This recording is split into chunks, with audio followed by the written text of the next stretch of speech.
Hoy quiero que veamos una historia muy especial respecto de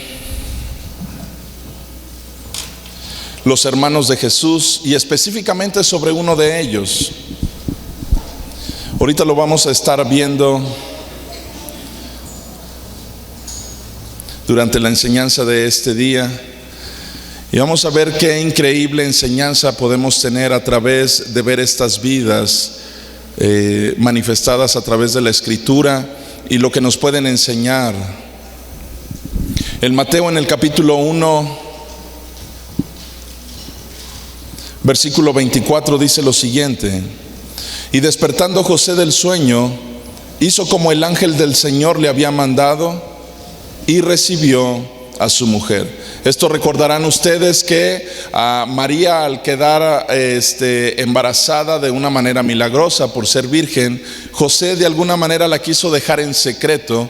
Él recibe la visita de un ángel, se le aparece y le dice que no tenga temor de recibir a María, que ella va a concebir y va a dar a luz un hijo, pero que no tenga temor y que inclusive su nombre iba a ser Emmanuel, que significa Dios con nosotros.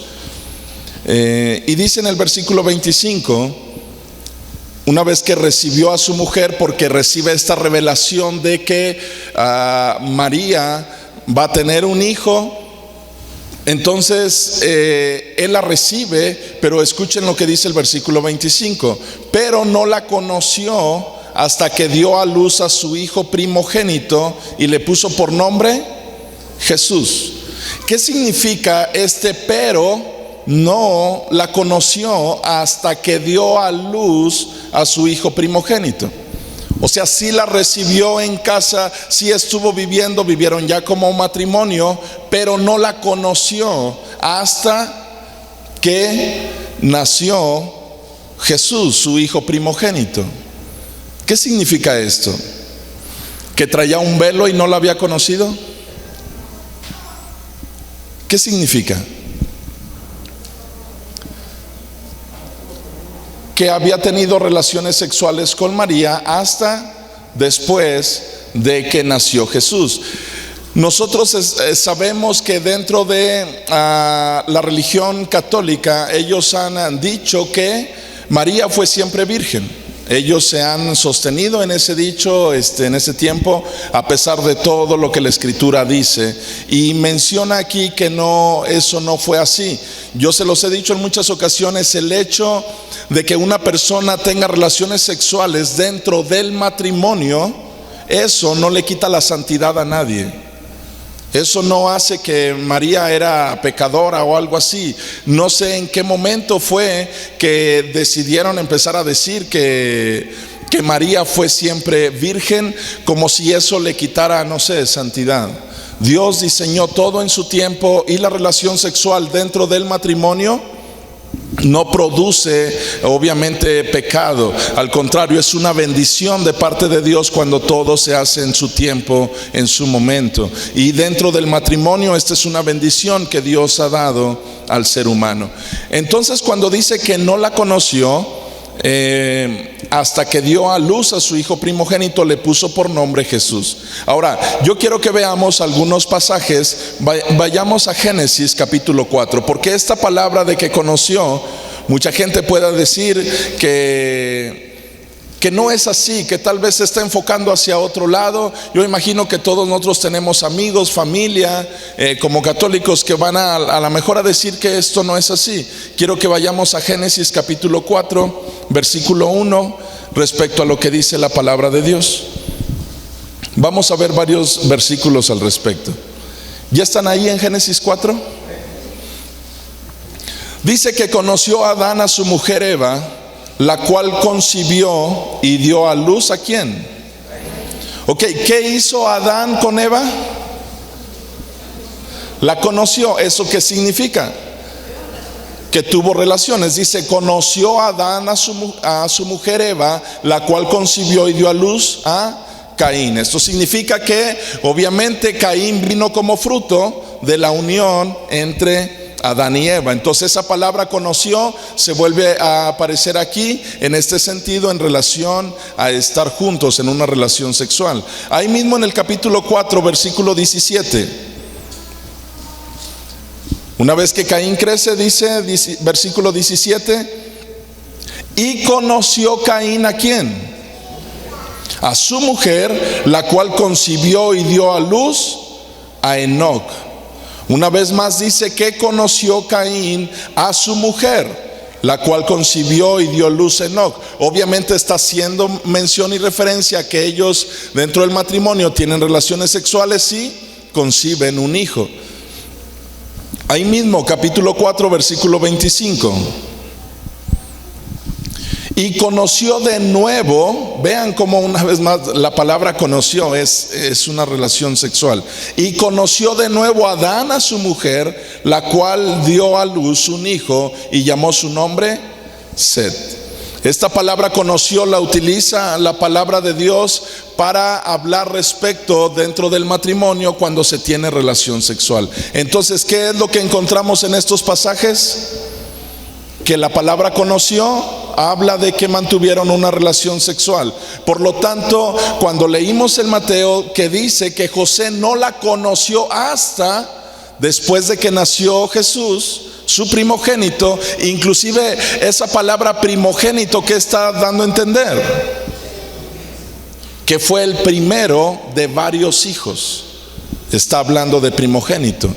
Entonces, pero ahí mismo en Génesis capítulo 38, versículo 26,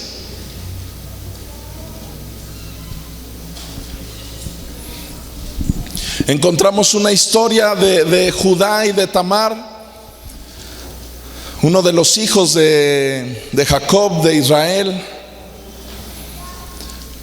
Él tiene una relación ilícita, no buena, con Tamar. Y cuando Judá reconoce su pecado y Judá reconoce que hizo mal en haber tenido relaciones con Tamar, dice lo siguiente, versículo 26. Es en el capítulo 38. Entonces Judá los reconoció y dijo: más justa es ella que yo, por cuanto no la he dado a Sela mi hijo. ¿Y qué dice? Y nunca más la conoció. Esto significa que nunca más volvió a estar con esta mujer, con Tamar, pero no la volvió a conocer, se refiere a haber tenido una relación sexual con ella. Entonces, ¿qué es lo que encontramos? Quería darles nada más algunas referencias en la Biblia respecto a este pasaje que encontramos en Mateo 1:25, de que José la recibió a María, pero no la conoció hasta después de que nació Jesús. Esto significa que tuvieron relaciones sexuales, y eso, entonces, ¿qué significa? Que tuvieron también más hijos. Por ejemplo, en Lucas capítulo 2, yo les decía acerca del primogénito, y aquí en Lucas capítulo 2, versículo 7.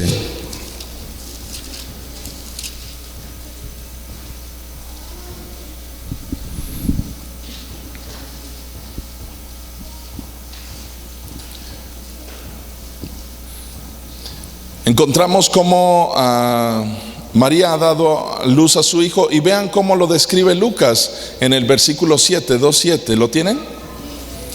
Y dio a luz a su hijo primogénito, lo envolvió en pañales y lo acostó en un pesebre, porque no había lugar para ellos en el mesón. Entonces, ¿qué es lo que nos está diciendo? Que dio a luz a su hijo, ¿qué? Primogénito. Esto significa que entonces María tuvo más hijos. Aquí encontramos que Jesús fue el primogénito, pero María tuvo más hijos. Quiero que vayamos a Mateo 13 para que empecemos a ver los nombres de los hermanos de Jesús.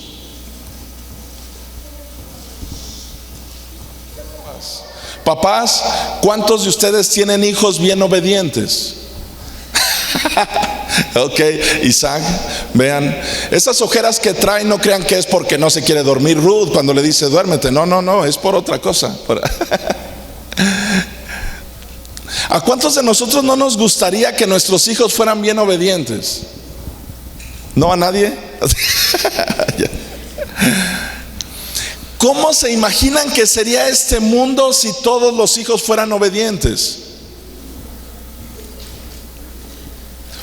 Para empezar, muchos de ustedes descansarían. Imagínense que ven a sus hijos, no sé, con un peligro queriendo correr hacia la calle, y en eso ustedes dicen: hey, no te salgas, ven mejor y siéntate aquí a mi lado. Y que llegue el niño: ah, sí, mamá, sí. Y se sienta. ¿Algo más, mamá, papá? No, te quedas aquí conmigo hasta que nos vayamos. Ah, bueno, sí, está bien, mamá. ¿No sería bien padre eso? Porque ya ni estarían así de que: ¿dónde está? ¿Dónde se fue? ¿Y qué tal si se va a salir? ¿Y dónde andará? ¿No?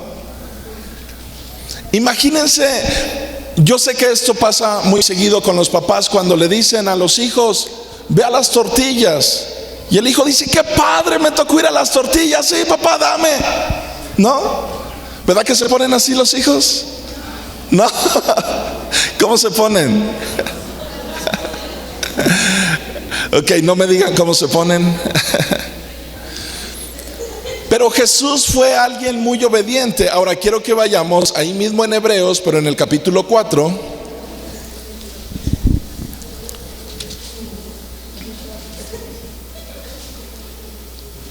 Versículo 15. Escuchen esto. Hebreos 4:15. Estamos viendo que Jesús fue obediente. Hebreos 4:15 dice lo siguiente: porque no tenemos un sumo sacerdote que no pueda compadecerse de nuestras ¿qué? Escuchen esto. Tenemos un sumo sacerdote. Cuando habla del sumo sacerdote, se está refiriendo a Jesús. De hecho, vamos a leer desde el 14 para que lo entiendan.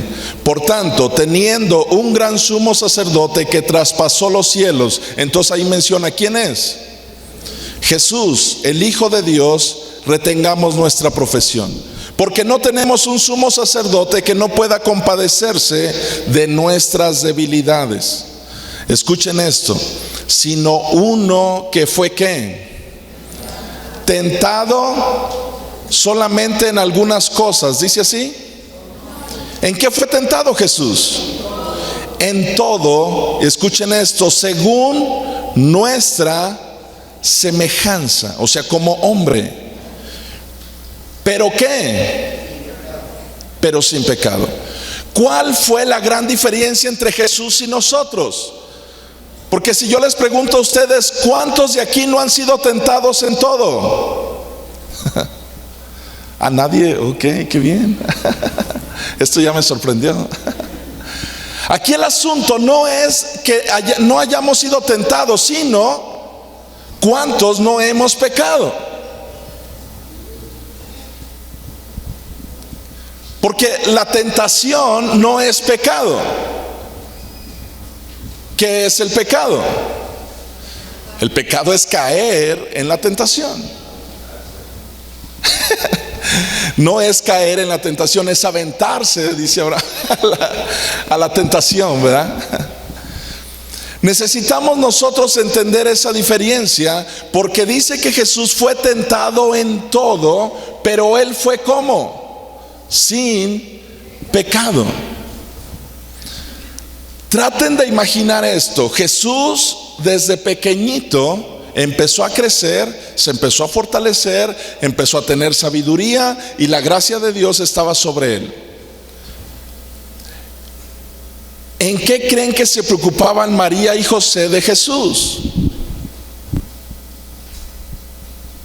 Era obediente y al ser tentado en todo, él nunca pecó. Cuando Jesús se iba a la escuela, no se quedaba como nosotros los papás de hoy en día. Híjole, ¿qué estará aprendiendo en la escuela? Híjole, mejor le hubiera quitado el celular cuando se fue. ¿Quién sabe qué va a estar viendo? ¿Quién sabe con quién va a estar hablando? Y estamos pensando, y sus amigos, ¿y si le invitan droga? Y uno no está pensando en que los hijos van a decir: no te preocupes, papá, yo, ¿eso qué? No. Están todos los papás asustados de ver cómo van a vivir, o qué decisión van a tomar. Pero José y María, ellos no tenían ninguna preocupación de Jesús. Fue un niño obediente desde pequeño. Fue tentado en todo. Cuando dice que en todo, levanten su mano los adolescentes. Ok, no hay nadie, nomás yo.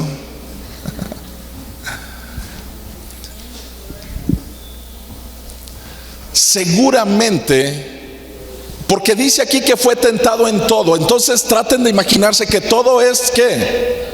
Todo, ya les he dicho que viene de la unión de dos frases, que es todo. Y eso significa todo. Todo es todo. Seguramente cuando Jesús estaba adolescente, tal vez ahí en la cuadra había una jovencita bien bonita. Es más, yo creo que le decían la princesa.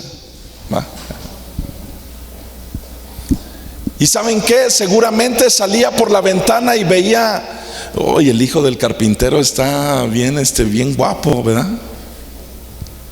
Jesús fue tentado en todo, pero ¿cuál fue la diferencia? No pecó. En todo fue tentado.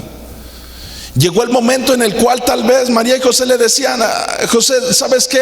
Jesús, necesito que vayas por una madera. Y justo estaba el solazo en pleno apogeo. Estaba tal vez Jesús cansado de haberle estado ayudando, y dice, tal vez por dentro decía: no, esto es en serio, ¿quiere que vaya? Y tal vez fue tentado a decirle a su papá: no, papá, yo no voy, ve tú. O ¿tú qué vas a hacer? ¿Por qué me mandas a mí? ¿Cómo contestan los hijos hoy? Ay, sí, no, y tú te vas a quedar sin hacer nada, ¿verdad? Por eso me mandas a mí. ¿Que no estás viendo el solazo? Jesús fue tentado en todo, pero ¿saben cómo se comportaba? Sí, papá, yo voy. Y iba. Fue tentado en todo, pero sin pecado. Ok, algo pasó, se oyó raro. Dije, ¿soy yo o me cambió la voz?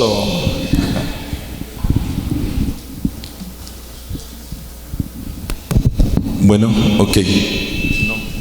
No se oyó igual, ¿verdad? Bueno, sí se oye mejor este.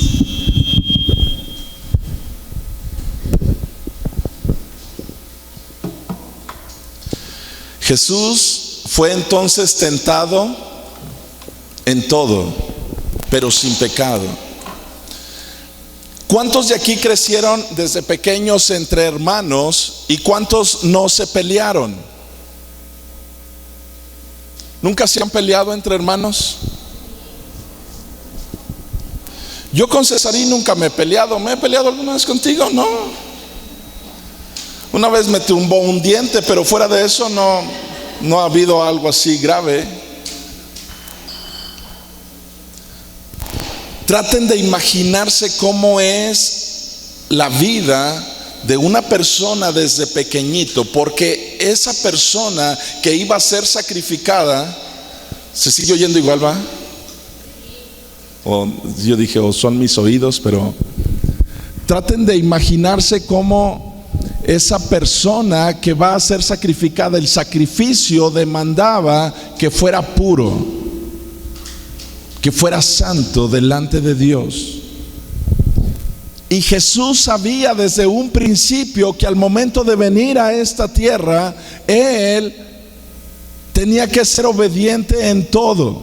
Iba a ser tentado en todo, pero sin pecado. Ahora les pregunto, ¿cómo si ustedes, traten de imaginarse ustedes un hermanito con el cual están creciendo que es prácticamente perfecto? ¿Cómo crecen ustedes con el hermanito que nunca regañan? Con el hermanito que nunca ven que su papá y su mamá nunca les dicen nada, y con ustedes a cada ratito vuela la chancla. ¿Y qué pasa cuando ustedes agarran y le dicen: ay, sí, Nunca regañas a mi hermano, sí, nomás a mí. Y los papás que dicen, ¿y cómo quieres que lo regañes si él no hace nada? Eso dices tú porque no lo ves. Si supieras todo lo que hace a escondidas de ti, deberías de agarrarlo a chanclazos. Pero sí, claro, nomás a mí. Seguro que ni soy tu hijo. ¿Estoy exagerando? No, ¿verdad que no? Me estoy quedando corto en la actuación, ¿verdad? Pero traten de imaginarse aquel niño, jovencito, adolescente, persona adulta, siendo tentado en todo. Tentado en hablar mal de uno de sus hermanos. Y no lo hacía. Tentado en meterle un chisme tal vez al Jacobo, pero no lo hacía. Jesús siendo tentado en todo, pero sin pecado. Jacobo, que era el hijo que le seguía, ¿qué dicen las mamás cuando tienen un hijo que casi nunca hace nada? ¿Cómo tratan al que sigue? ¿Qué le dicen?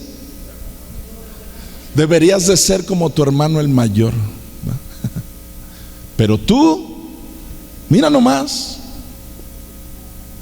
tu puro 5, tu hermano puro 10. Hasta da gusto ir por las calificaciones. ¿Quién es el hijo, el papá de Jesús? Hasta María y José. Yo. ¿Quién es el hijo de Jacob? Digo, el papá. Y ahí están los papás así. ¿Cuántos papás no quieren ir a recoger las calificaciones porque saben que la directora les va a decir: papás de tal y tal alumno se quedan porque al final quiero hablar con ustedes? Dicen, híjole, seguro es porque le van a dar un diploma a mi hijo, ¿no? O sea, y traten de imaginarse cómo crece Jacob. ¿Cómo, siendo honestos, cómo creen que pueda crecer Jacob y sus demás hermanos respecto a Jesús? ¿Creen que lo verían contento? Yo creo que ya le echaban así miradas de que, ay sí, este nunca se equivoca. Ay sí, empezaron a crecer y si la mamá les daba a todos habas, Jesús decía: mamá, muchas gracias mamá, qué rica las habas. Y los mamás, ¿qué? ¿Otra vez habas? Ya no, mamá, no, pues qué, ni que fuéramos qué. ¿Y qué decía María y José? Deberían de aprender a Jesús. Él nunca dice nada, acepta todo. Y los demás, ahí sí, ya va a empezar, ¿no? Con el que siempre le acepta todo. Empezó a crecer en ellos tal vez un cierto resentimiento al ver cómo crecía Jesús, nunca renegando de sus papás, siempre estando en obediencia a ellos, siendo tentado en todo, pero nunca cometió un error, siempre honrando a sus padres, siempre trabajando como ellos le decían, honrando no solamente a sus padres terrenales, sino honrando al Padre Celestial. Y eso, Jesús, José y María sabían que aquel pequeño había sido un milagro y que Dios tenía un propósito con él. Pero lo más seguro es que los hermanos no tenían ni idea. Así que ahí están los hermanos viéndolo crecer, viendo que debería de responderle algo a sus papás si no lo hacía, diciendo, ¿por qué no desperdicia el tiempo? ¿Por qué no se viene a jugar Xbox conmigo? Hoy es el estreno de Thor. ¿Cómo? Y Jesús no quiere ir. ¿Cómo va a ser posible? Hoy son en los Avengers número 500. ¿O en qué serie van? ¿En qué? Todo mundo quiere ir. ¿Cómo que él no? Él quiere quedarse en casa a obedecer a papá y a mamá. Tal vez José tenía un trabajo pendiente Y decía: Jesús, necesito que me ayudes. Sí, papá, me quedo contigo. Pero si le decía algo a Jacob, tal vez Jacob decía: ¿y yo por qué? Pues ahí está Jesús, nunca te dice que no, así que dile a él. ¿Por qué a mí? Y Jesús fue tentado en todo, pero sin pecado. Fue la forma en cómo Jesús empezó a crecer, y eso es lo que encontramos en Hebreos. Pero si nos vamos a Lucas, en el capítulo 2, encontramos algo que sucedió a los 12 años de edad de Jesús.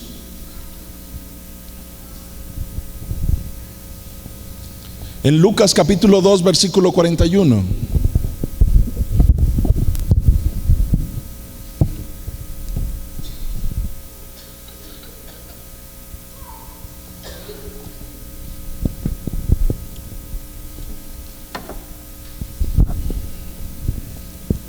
¿Lo tienen? Traten de imaginarse la perfección de Jesús, y este pasaje nos ilustra perfectamente cómo era la obediencia de Jesús y lo que acontece aquí. Lucas 2:41. Iban sus padres todos los años a Jerusalén en la fiesta de la Pascua, una fiesta que se celebraba cada año. Duraba 7 días la fiesta, y ellos iban cada año a esta fiesta. Y dice en el 42: y cuando tuvo 12 años, subieron a Jerusalén conforme a la costumbre de la fiesta. Por lo regular subían en caravanas. Iban a las familias, se juntaban en caravanas y iban y subían a Jerusalén los que estaban en otras partes, viviendo en diferentes lugares. Así que ellos suben a la fiesta de la Pascua. Pero dice que al regresar ellos, ahora escuchen esto, porque todos sabemos que la Pascua, ¿hacia dónde apunta? Hacia el sacrificio del Cordero. Cuando Jesús tiene 12 años, en esa adolescencia, él tiene ya esa certeza de que está en esa fiesta, y que años más adelante, ¿qué va a pasar con él en esa fiesta? Va a ser sacrificado. Tiene 12 años, está en esa fiesta, y dice en el 43: al regresar ellos, acabada la fiesta, se quedó el niño Jesús en Jerusalén. ¿Qué dice la Biblia? ¿Cómo dice que Jesús era qué? Un niño. Pero hoy dile a alguien que tiene 12 años que es un niño, ¿y qué dice? Yo no soy un niño, ya no soy una niña, ya puedo tener novio y novia. ¿Cómo? Dice que se quedó el niño Jesús en Jerusalén, sin que supiesen, escuchen esto, José y su madre. Se les quedó allá en Jerusalén. La pregunta que les quiero hacer es: ¿por qué se les quedó allá? Porque ahora vean cuando se dan cuenta, versículo 44. Y pensando que estaba entre la compañía, anduvieron camino de ¿cuánto? O sea, les digo que por lo regular iban en caravanas, y el regreso era igual, era regresar en caravanas. Entonces José y María vienen de regreso de Jerusalén, pero se dan cuenta hasta un día después que Jesús no va con ellos. Les hago una pregunta de una forma natural: ¿por qué les pasó eso?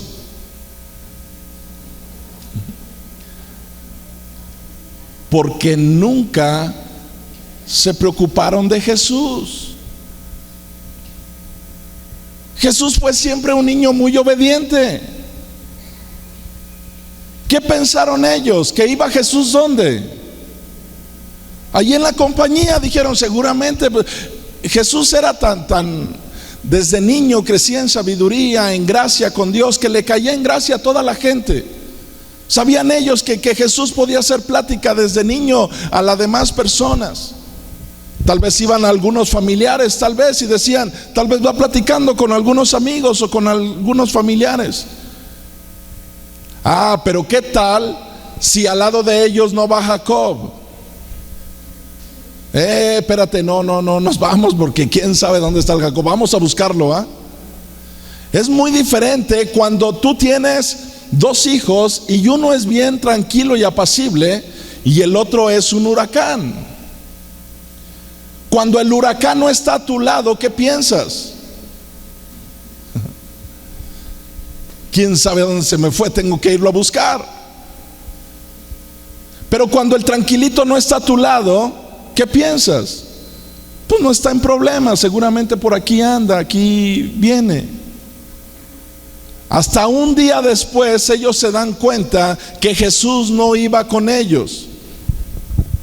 Pero todo era parte de la confianza que Jesús a sus 12 años les daba a ellos como padres.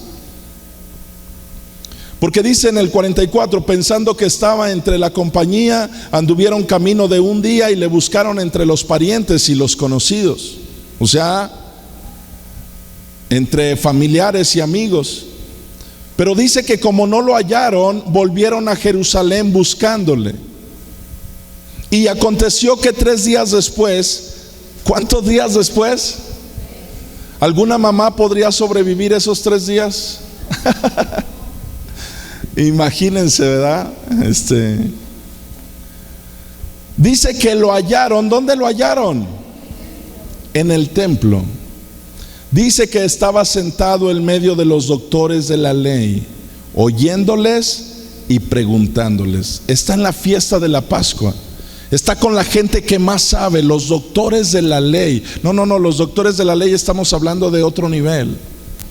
Gente que se sabía la escritura de memoria. Y ahí está Jesús escuchándolos y preguntándoles. En Jesús no hay malicia, no está desobedeciendo a los padres terrenales. Simplemente ellos no se dieron cuenta que Él se quedó platicando en aquel lugar. Porque Jesús venía a esta tierra también a qué, tenía un propósito y apuntaba hacia la Pascua. Así que cuando lo encuentran, versículo 47, que todos los que le oían se maravillaban de su inteligencia y de sus respuestas. Pues imagínense si no, a los 12 años y discutiendo con los doctores. Dice, cuando le vieron, se sorprendieron. Y le dijo su madre, hijo, ¿por qué nos has hecho así? Traten de imaginarse a María, pobre. Ok, muy bien, ya me perdí, pero ¿qué les estaba diciendo? De cómo se ha de haber sentido y cómo ha de haber llegado delante de Jesús después de 3 días y después de haberla encontrado a Jesús. Y le dice, ¿por qué nos has hecho así? He aquí tu padre y yo te hemos buscado con angustia. Entonces él les dijo, ¿y por qué me buscabas?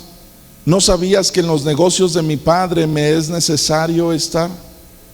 Dice, mas ellos no entendieron las palabras que les habló.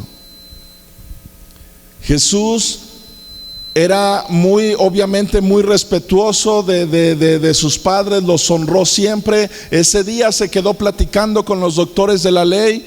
Cuando sus padres se dan cuenta que no va con ellos, se regresan. 3 días después lo encuentran ahí, le dicen, oye, ¿por qué hiciste esto?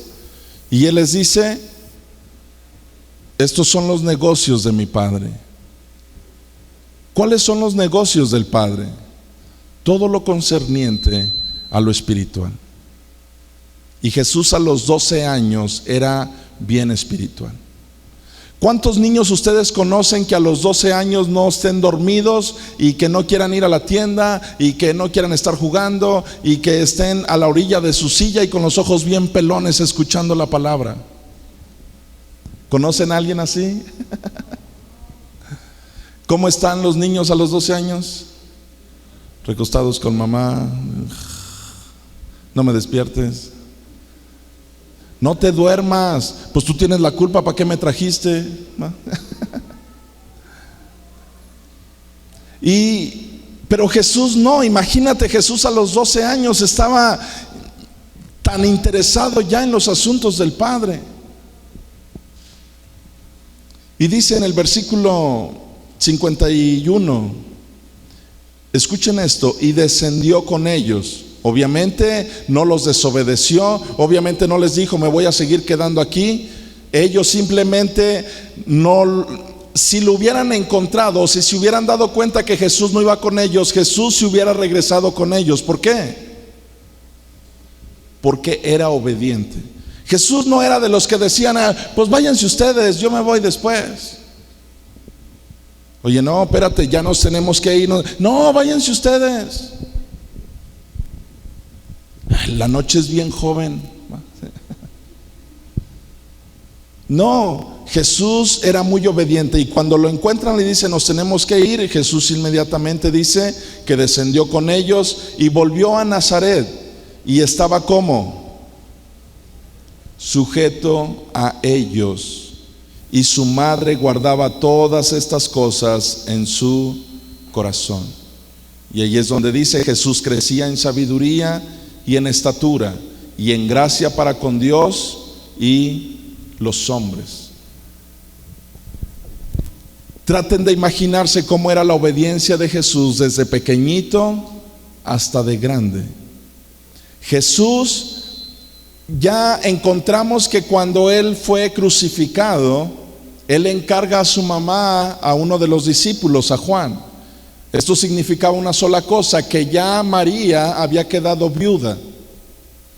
No nos indica la escritura de qué fue lo que pasó con José, pero si José ya había muerto, ¿quién creen que era el encargado de la casa?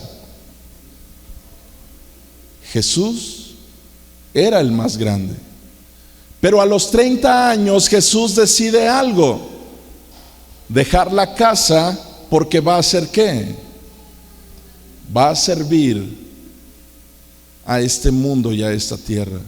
Y va a venir a hablar ahora de dónde viene Él, cuál es su verdadera labor en esta tierra, que no era ser un carpintero, no era arreglar muebles, era arreglar corazones, era arreglar vidas, era venir a dar esperanza a aquellos que no tenían esperanza. Pero durante 30 años, dice la escritura en Hebreos, por lo que padeció, aprendió obediencia, y fue tentado en todo, pero sin pecado. Vamos a Marcos, en el capítulo 3, versículo 20.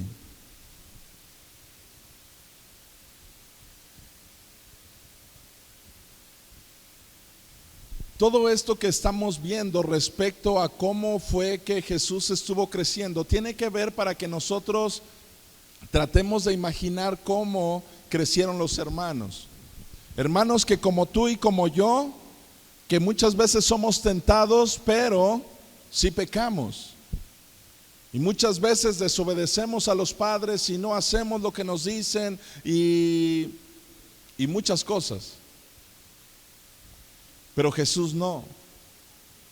Entonces llega el momento, Jesús a los 30 años, de darse a conocer a este mundo, a esta tierra. Y dice en Marcos, en el capítulo 3, escucha esto, versículo 20. Y se agolpó de nuevo la gente. Aquí Jesús apenas está empezando su ministerio. Estamos en Marcos, en el capítulo 3. Inclusive unos versículos antes viene acerca de la elección de los 12 apóstoles. Y dice que se agolpó de nuevo la gente, de modo que ellos ni aún podían comer pan. O sea, no los dejaban ni comer. Dice, cuando lo oyeron los suyos, ¿cuando lo oyeron quién? Los suyos vinieron ¿para qué? Para prenderle, porque decían, ¿qué decían? Está fuera de sí. ¿Quién estaba fuera de sí? Jesús. ¿Quiénes dijeron que estaba fuera de sí Jesús? Los suyos. ¿Sabes quiénes eran los suyos? Sus parientes, sus hermanos. Cuando Jesús da inicio a su ministerio, ¿cómo lo tratan los hermanos o cómo lo ven? Una persona que está fuera de sí. O sea, ha crecido con nosotros. O sea, ¿sabes qué, Jesús? Espérate, una cosa es que te portaste muy bien con papá y con mamá. Y otra cosa es que vengas a decir que tú eres el camino, la verdad y la vida. Una cosa es que tú vengas ahora a decir que nadie va a ir al Padre Celestial si no es a través de ti. Esto ya se volvió fuera de sí, esto no es normal. Por eso yo le preguntaba a Isaac, ¿qué sentirías, Isaac, si Abraham empieza a decir eso? Tal vez pensaría lo mismo. Diría, oye, ¿sabes qué? Vamos por Abraham, le diría a su papá, ¿verdad? Ya está fuera de sí, está diciendo cosas raras. Aparte de que están diciendo que está fuera de sí, ¿cómo creen que estaría su corazón de ellos a esa edad?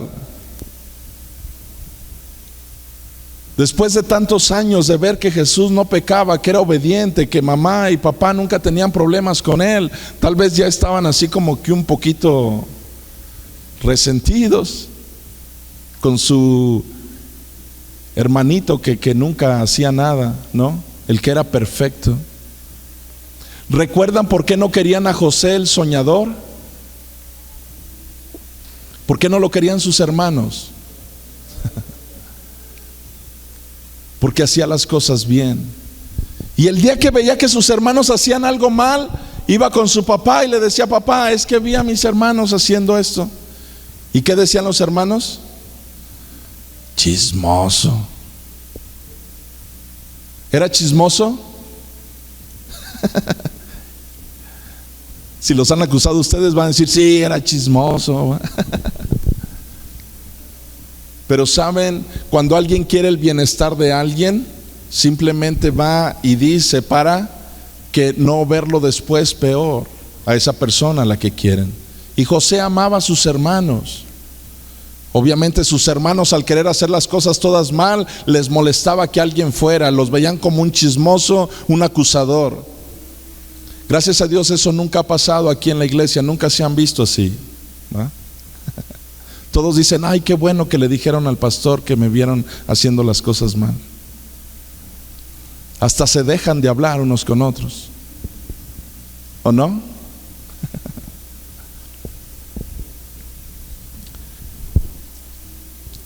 ¿Qué produce entonces la familiaridad?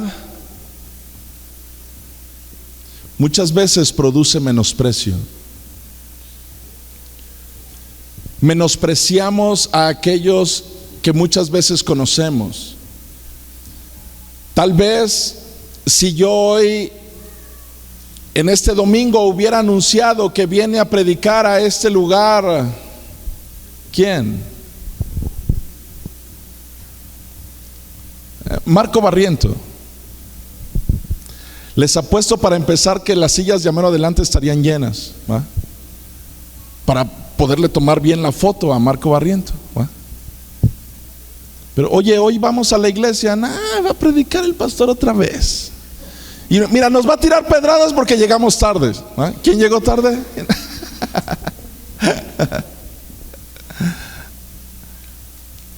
Va a empezar a decir y que, o sea, no. Oye, ya, levántate hoy temprano porque hoy va Marco Barriento a predicar y no quiero llegar tarde, quiero sentarme en las sillas de adelante.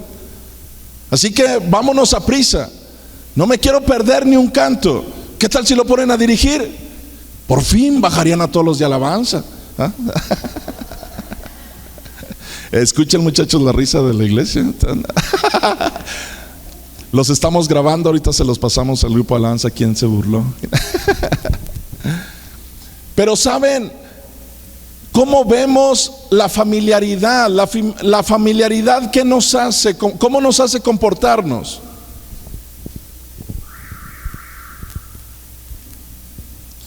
A veces Anita está en la mesa y me dice, pásame el refresco. Digo, ¿por qué? Agárralo tú. Y todos se quedaron serios. No es broma, de verdad le digo así, pero ¿saben qué es eso? Obviamente es una broma. Y le digo, aquí está, amor mío. No, bueno, ¿por qué se ríe? A ver, Anita, ven a dar testimonio porque ya se están burlando de mí. cuando empieza a haber familiaridad, obviamente empieza a haber confianza, pero eso no significa que hay en nuestra forma de hablar puede haber a lo mejor algo bueno, sobre todo yo que soy a veces medio payaso, ¿va? Y que no se me escapa ni Anita ni Mandy, o sea, de repente agarro y les estamos, a veces tenemos una risa ahí entre los tres, o casi siempre entre los dos, porque pues como los dos somos hombres agarramos a carrilla Anita, ¿no? Pero todo se vuelve más familiaridad, pero cuando a veces esa familiaridad traspasa ciertos límites, estamos entonces haciendo las cosas mal. En el caso de Jesús, tal vez esa familiaridad estaba rayando ya en el menosprecio. Gente que cuando él llegaba a hacer milagros, ¿qué decía la gente? ¿Y este quién es? Pues si creció con nosotros, es el carpintero del pueblo.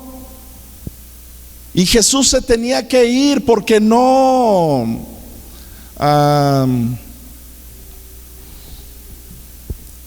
porque no podía hacer nada ahí. No se puede luchar contra la incredulidad de una familiaridad de decir, ¿y tú qué? ¿No? Alguien a lo mejor que no es muy familiar a ti, te ve predicando, dice, wow, yo quiero que el pastor ore por mí.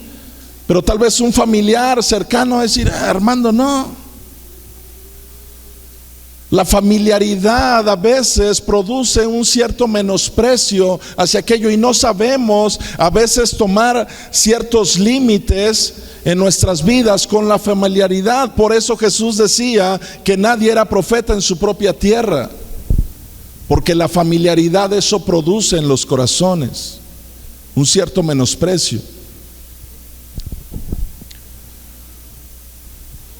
Así que Jesús, cuando él decide salir, lo llaman porque está fuera de sí, y seguramente el que quedó ahora al frente de la casa una vez que Jesús no está, ¿quién es? Jacobo. Jacobo es el que se queda al frente. Jacobo o Santiago es el nombre del mayor, se le conocía como Jacobo o Santiago, al hermano de Jesús. Este menosprecio que se produce en los corazones, donde acabamos de ver que ellos decían que estaba fuera de sí, donde sus propios hermanos no creían en él, donde no podían entender ellos cómo en Juan, en el capítulo 7,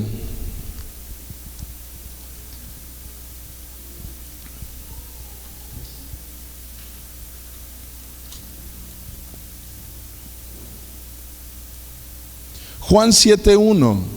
Escuchen esto que pasaba entre sus hermanos, esta conversación que también nos da luz de cómo pudo haber sido su relación una vez que Jesús ya estaba en el ministerio dando a conocer quién era. Juan 7:1. Después de estas cosas andaba Jesús en Galilea, pues no quería andar en Judea porque los judíos procuraban matarle. Estaba cerca la fiesta de los judíos, la de los tabernáculos, y le dijeron sus hermanos, ¿qué le dijeron sus hermanos? Sal de aquí y vete a Judea para que también tus discípulos vean las obras que haces. ¿Sabes? Esto no era una porra, esto era un sarcasmo. Sus propios hermanos le dijeron, salte de aquí y vete a Judea para que también tus discípulos vean las obras que haces. Y dice en el 4, porque ninguno que procura darse a conocer hace algo en secreto. Si estas cosas haces, manifiéstate al mundo, porque ni aún sus hermanos, ¿qué? Era obvio. ¿Por qué no creían en él? Por la familiaridad, porque se creció entre ellos. Durante 30 años lo vieron ahí. Bueno, menos, ¿verdad? Porque ellos tal vez tenía Jacobo 29 años, tal vez 28. Y entonces dice que sus propios hermanos creían en él. Y dice en el 6, entonces Jesús les dijo, mi tiempo aún no ha llegado, mas vuestro tiempo siempre está presto. No puede el mundo aborrecerles a ustedes, mas a mí me aborrece, porque yo testifico de él que sus obras son malas. Subid ustedes a la fiesta, yo no subo todavía a esa fiesta, porque mi tiempo aún no se ha cumplido. Y habiéndoles dicho esto, se quedó en Galilea. Siempre entre hermanos, uno de ellos es bien portado, en este caso Jesús, y está reprendiendo todas las cosas malas que se hacen. ¿Cómo le cae gordo eso a un hermano que quiere hacer las cosas mal? Tener un hermano que le esté fastidiando la vida diciéndole que eso no está bien. Qué gordo cae un pastor que nomás está muele y muele y muele diciendo que eso no está bien. Qué gordo cae. Y no me refiero por la panza, ¿va? Pero ¿por qué no nos deja vivir y ya? Que cada quien hagamos lo que queramos. ¿Por qué nos tiene que estar muele y muele? Una persona que ha decidido estar moliendo a los demás, diciéndoles qué cosas tienen que hacer, si cuando tú decidiste hacer eso no tienes en tu mente que la gente no te va a querer por eso, mejor no lo hagas. Si tú piensas que yo me voy a llorar cuando me entero que alguien está hablando mal del pastor porque cómo está fastidiando, no me voy a llorar. Yo entiendo perfectamente cuál es el propósito con el cual Dios me puso, y cada vez que yo pueda estorbarte lo voy a hacer. Si piensas que yo me pongo a llorar porque cuando yo regaño a Mandy y Mandy se enoja conmigo y dice mi papá malo, y yo digo, ay no, mi hijo piensa que soy malo. No, sé lo que es correcto, sé lo que se tiene que hacer, y me quiero mantener en eso por una sencilla razón. ¿Sabes por qué? Porque me gustaría que todos estuviéramos en el cielo, porque me gustaría que estuvieras allá, y porque sé que la Escritura nos menciona cómo tenemos que vivir para poder estar allá. Y por eso te voy a estar fastidiando y dando lata. Y Jesús les decía a ellos, el mundo a mí me aborrece porque yo testifico de él que sus obras son malas. Empieza a decirle a los demás que están mal lo que están haciendo, y vas a ver cómo te van a odiar. Vas a ver cómo se van a querer cambiar de iglesia. Porque así es esto. Pero cuando tú tienes establecido qué es la razón por la cual Dios te llamó y a qué te llamó, entonces tú simplemente te diriges hacia eso. Pero los hermanos de Jesús no creían en él. Ahora escuchen esto, vamos a entrar a la parte final. Hechos 1:14.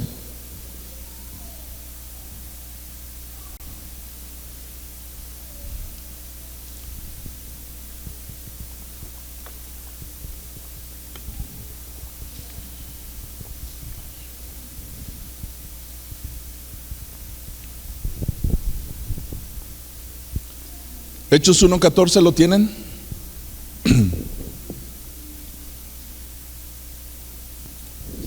¿Me dicen amén cuando lo encuentren? ¿Sí? Ok, ya está acá en pantalla. También dice, Jesús asciende a los cielos. Una vez que él asciende a los cielos, les dice, no se muevan de este lugar, quiero que se queden orando. Y se quedan orando. Pero ¿quiénes se quedan orando? Los que han creído, los que creen, los que aman a Dios. Y dice en el versículo, vamos a leer desde el 1:12. Entonces volvieron a Jerusalén desde el monte que se llama el Olivar, el cual está cerca de Jerusalén, camino de un día de reposo. Y entrados subieron al aposento alto donde moraba Pedro y Jacobo, Juan, Andrés, Felipe, Tomás, Bartolomé, Mateo, Jacobo, hijo de Alfeo, Simón el celote y Judas, hermano de Jacobo. Todos estos, escuchen esto, perseveraban unánimes en oración y ruego con las mujeres y con María, la madre de Jesús, y con sus hermanos. ¿Hermanos de quién? hermanos de Jesús. María, la madre de Jesús, y sus hermanos de Jesús. A ver, espérense. Acabamos de ver los versículos donde los hermanos son incrédulos, no creen, y llegamos al libro de Hechos 1:14, donde están los hermanos orando y buscando a Dios. ¿Qué fue lo que pasó? Si ellos no creían que Jesús era el Mesías, si ellos lo vieron desde pequeño con ellos, estaban tal vez molestos por ver que él nunca la regaba, que papá y mamá nunca lo regañaban. Lo acabamos de encontrar diciéndoles ellos, pues vete de aquí, Jesús, muéstrate a los demás, y diciéndole cuánta cosa, y dice que sus propios hermanos no creían en él. Y ahora llegamos a Hechos 1:14, y ahora los hermanos de Jesús forman parte de la iglesia y están orando y buscándole. ¿Qué pasó? ¿Cómo fue que pasó eso? ¿En qué momento los hermanos de Jesús se dieron cuenta que no estaba fuera de sí, que era una realidad, que era el Hijo de Dios, que había venido realmente a salvarlos? ¿Qué fue lo que pasó? Primera de Corintios nos da luz en esto.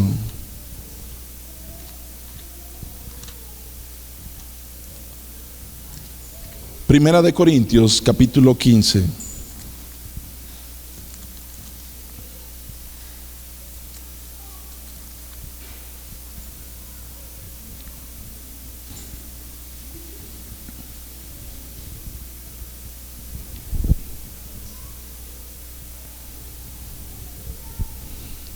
Primera de Corintios 15:3. Escuchen lo que Pablo da una enseñanza respecto a qué fue lo que pasó después de la resurrección.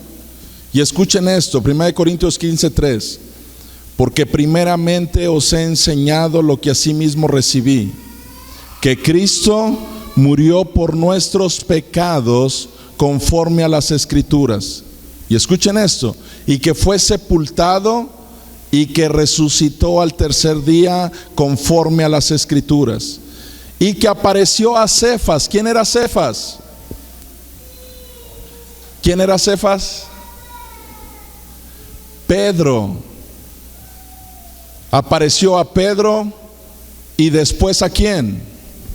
A los 12. Jesús resucitó, se aparece a Pedro y luego a los 12, y dice en el 6, después apareció a más de 500 hermanos a la vez, de los cuales muchos viven aún y otros ya duermen. Versículo 7, subráyalo. Después apareció ¿a quién? A Jacobo, después a todos los apóstoles, y al último de todos, como a un abortivo, me apareció a mí. Trata de imaginarte esa escena. Jacobo ha quedado al frente de la casa, no cree que Jesús es el Mesías, no entiende, acaba de ver cómo crucificaron a su hermano, cómo lo golpearon. Tal vez hay cierto dolor en su corazón al ver que su hermano ha sido muerto de una manera tan salvaje. Tal vez entiende, tal vez no, el por qué la gente estuvo tan enojada con él. Llega el tercer día, Jesús se levanta, vence a la muerte y se aparece a sus discípulos. Pero un día, viniendo Jacobo caminando, tal vez, o estando en casa, está ahí delante de él su hermano Jesús. Y tal vez, no sé si nada más lo abraza, no sé si tal vez extiende los brazos y se ven sus heridas. Pero entonces Jacob sufre un cambio de incredulidad a fe, porque ahora se da cuenta que aquel niño con el que creció era realmente el Mesías. Escuchen esto, nadie de los que estamos aquí puede ser cambiado si no ha tenido un encuentro con el resucitado. Lo único que cambia nuestros corazones y nuestras vidas es tener un encuentro con Él. No nos cambia el ser hermanos de Jesús. Ellos estuvieron ahí con Él. Eso no los cambió. Vieron cómo fue perfecto Él, pero eso no los cambió a ellos. Después Jesús empezó su ministerio y vieron que Jesús hizo muchos milagros. Eso no los cambió a ellos. Iglesia, si solamente has visto que Jesús es perfecto, si solamente has visto que Jesús hace milagros, pero no has tenido un encuentro con el resucitado cara a cara, tu vida no va a cambiar. Jacobo se convirtió en uno de los pilares de la iglesia cristiana, siendo toda su vida incrédulo de Jesús. Pero una vez que tiene ese encuentro con Jesús, supo de una vez por todas que Él no era su hermano, que Él era el Hijo de Dios y que había venido a salvarlo. Y Jesús, cuando se lo encontró, no lo señaló. Jesús fue tentado en todo, de acuerdo a Hebreos, y dice que por eso se compadece de nosotros, porque sabe todas las cosas que podemos pasar. Seguramente Jesús entendió el por qué tal vez en su momento fueron incrédulos y lo rechazaron. Y Jesús se encontró con él y le dijo: no te vengo a rechazar, vengo a decirte quién soy yo. Jacob quedó impactado ante el encuentro con Jesús. No era su hermano, era su Señor, y lo reconocía como Señor o lo negaba. Un día Jesús andaba sanando y de repente llega un hombre y le dice: Jesús, vengo contigo porque tengo a mi hijo que es lunático. Está poseído. El demonio lo avienta al fuego y otras veces al agua. Pero ¿sabes qué, Jesús? Lo traje a tus discípulos y ellos no pudieron hacerle nada. Y Jesús solamente meneó la cabeza y dijo: generación incrédula, ¿hasta cuándo tengo que estar con ustedes?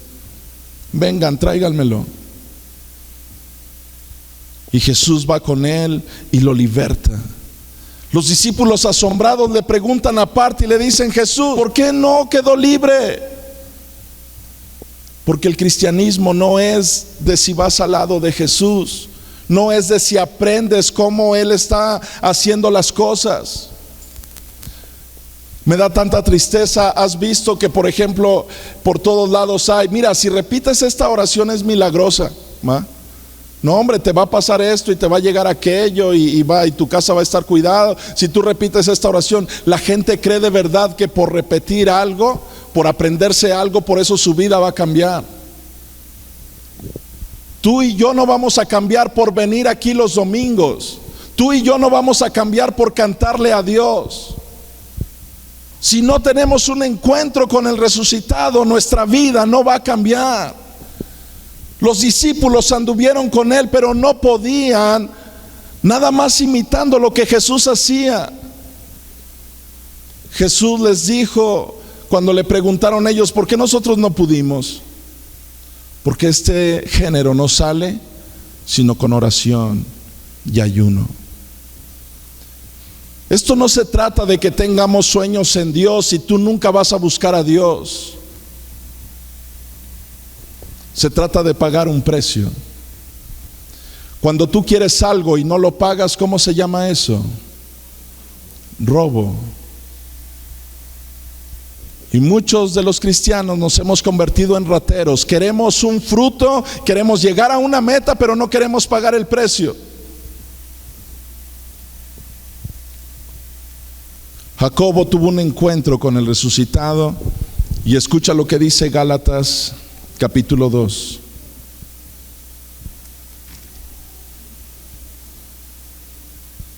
Para terminar, los últimos 10 versículos, no es cierto.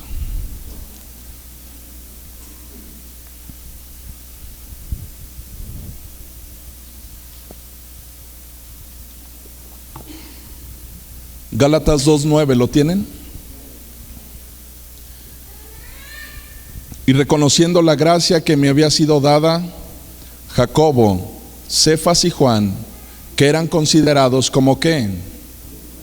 Como columnas, nos dieron a mí y a Bernabé la diestra en señal de compañerismo para que nosotros fuésemos a los gentiles y ellos a la circuncisión.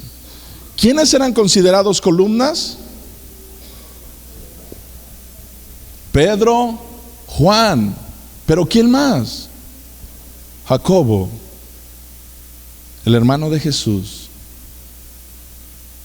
el que permaneció incrédulo todo el tiempo durante el ministerio de Jesús, pero una vez que lo encuentra resucitado, su vida cambia y es transformada, impactada a tal grado que llegó a crecer mucho más que el de los apóstoles que anduvieron con Jesús los 3 años.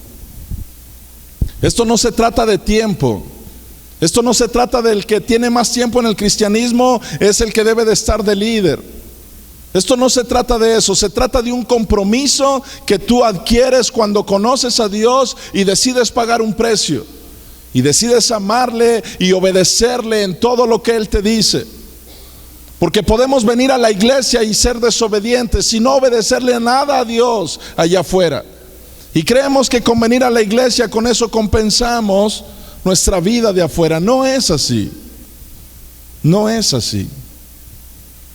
Es un compromiso el que se adquiere en el corazón y basado en eso tú decides servirle a Dios y amarle a Dios. En Gálatas 1:18, ahora sí con ese terminamos. Abraham, ¿quieres pasar? Gálatas, que lo escribió Pablo, dice: después, pasados 3 años, subí a Jerusalén para ver a Pedro y permanecí con él 15 días. Pero no vi a ninguno otro de los apóstoles, sino a Jacobo, el hermano del Señor. ¿Sabes a quién buscaba Pablo? A una de esas columnas. Sabía que se había convertido en una columna Jacobo, el hermano del Señor. Y Pablo venía a buscar a Pedro, pero al no encontrarlo, sabía que otra de las columnas de la iglesia era Jacobo, el Señor, el hermano del Señor. Se había convertido en un pilar fuerte dentro de la iglesia. ¿Recuerdan ustedes en el libro de Hechos cuando varias gente veía cómo Pablo echaba fuera a los demonios? Y en una ocasión dice que encontraron a un endemoniado y le dijeron: te echamos fuera en el nombre de Jesús, el que Pablo predica.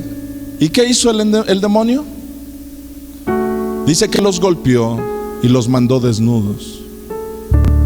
Ellos creían con ver cómo hacían las cosas los demás. Entonces, bueno, ya aprendí cómo agarra el micrófono el pastor para la próxima vez yo predicar. Ya vi que levanta el dedito, entonces la próxima vez voy a estar predicando así con el dedito, ¿va? Ya vi que para poder ser pastor hay que tener panza, entonces mañana empiezo a comer, ¿va? Y empezamos a pensar cosas que estamos viendo y queremos imitar y queremos pensar que por eso entonces las cosas van a suceder. No, no suceden así. Los demonios le dijeron: a Pablo conocemos y a Jesús por supuesto que conocemos, pero ustedes ¿quiénes son? ¿Eres conocido por Dios? ¿Eres conocido aún en el infierno? ¿Saben que cuando tú te acercas tienes la potestad, la autoridad de parte de papá en tu vida para orar por las personas? ¿O quieres hacerlo solamente porque has visto que los demás lo hacen? No se trata de eso, se trata de un compromiso con Dios. Jacobo adquirió el compromiso cuando encontró a Jesús resucitado y dijo: wow, eso le cambió la vida y se convirtió en uno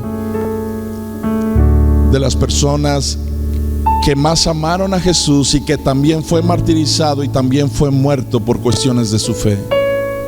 Pero ¿cómo si era un hombre que no creía en Jesús? Es solamente un encuentro con Jesús lo que nos va a cambiar. No el ver lo que hacen los demás, no en tratar de imitar a los demás, sino en cómo he decidido yo tener mi compromiso con Dios y amarlo con todo mi corazón. ¿Por qué no nos ponemos de pie en esta tarde?